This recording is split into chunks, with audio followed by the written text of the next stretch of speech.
क्या ब्रिटेन के ट्रेंड और समुद्री रास्तों की चाबी अब भारत के पास आने वाली है? जी हाँ, गौतम अडानी ने एक ऐसा ग्लोबल मास्टर स्ट्रोक खेला है दोस्तों, जिसने लंदन से लेकर मुंबई तक के बाजारों में हलचल मचा दी है। ब्रिटेन के समुद्री व्यापार का 25% हिस्सा संभालने वाले 21 बंदरगाहों पर अडानी ग्रुप अपना कब्जा जमाने जा रहे हैं। इंग्लैंड से लेकर स्कॉटलैंड और वेल्स तक फैला ये जो साम्राज्य है, कैसे बनाएगा अडानी को ग्लोबल पोर्ट का असली किंग।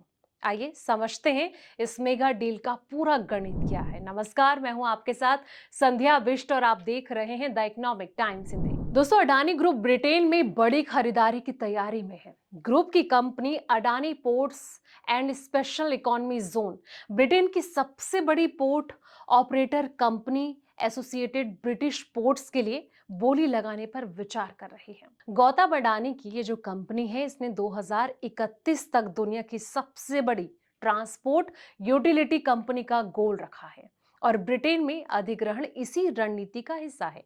एपीएसईजेड भारत की सबसे बड़ी प्राइवेट पोर्ट ऑपरेट कंपनी है और इसके मुताबिक एबीपी में अभी लगभग 63.9% की कंट्रोलिंग हिस्सेदारी जो है वो बाकी के लिए उपलब्ध है। अब फिलहाल जो ये हिस्सेदारी है, दो कैनेडिया पेंशन फंड्स के पास है। दोनों ने अपनी हिस्सेदारी बेचने के लिए बैंकरों को नियुक्त किया है और Canada pension plan investment board यानी कि सीपीपीआईबी के पास 30% और Ontario municipal employees retirement system यानी कि ओएमईआरएस के पास एबीपी की 33.88% हिस्सेदारी है। अब सवाल ये कि किस किसकी हिस्सेदारी है। तो एबीपी के अन्य शेयर होल्डर्स की सिंगापुर के सॉवरेन वेल्थ फंड यानी कि जीआईसी 20%, कुवैत इन्वेस्टमेंट अथॉरिटी की मालिकाना हक वाली रेन हाउस इंफ्रास्ट्रक्चर 10% और asset management Hermès infrastructure fund की मालिकाना हक वाली एंकरेज पोर्ट जो है यानी कि एलएलपी शामिल है।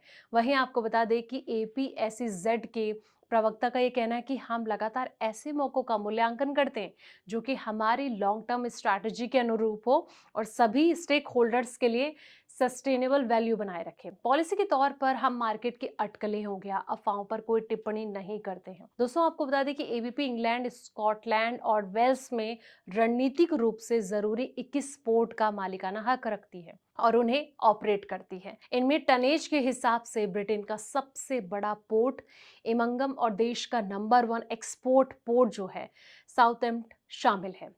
साउथहैम्प्टन पोर्ट में देश का सालाना 40 अरब एक्सपोर्ट होता है और एबीपी ऑफशोर विंड इंडस्ट्री की पार्टनर भी है और इस सेक्टर की 50% से ज्यादा एक्टिविटीज के लिए ऑपरेशन और साथ ही मेंटेनेंस की सुविधा जो है वो दी जाती है। अब इसकी कैपेसिटी कितनी है, तो बता दें कि एबीपी के कंट्रोल वाले बंदरगाह यूके के समुद्री व्यापार का लगभग 1/4 हिस्सा हैंडल करते हैं और 2025 में इन 21 पोर्ट्स में 42.5 मिलियन टन बल्क कार्गो और 3.1 मिलियन यूनिटाइज्ड कार्गो का हैंडल किया गया है और इसमें 819.8 मिलियन का रेवेन्यू और साथ ही कहीं ना कहीं जो प्रॉफिट है वो भी नजर आया है। एबीपी अपने ज्यादातर पोर्ट्स के लिए कानूनी हार्बर और साथ ही रिवर अथॉरिटी है।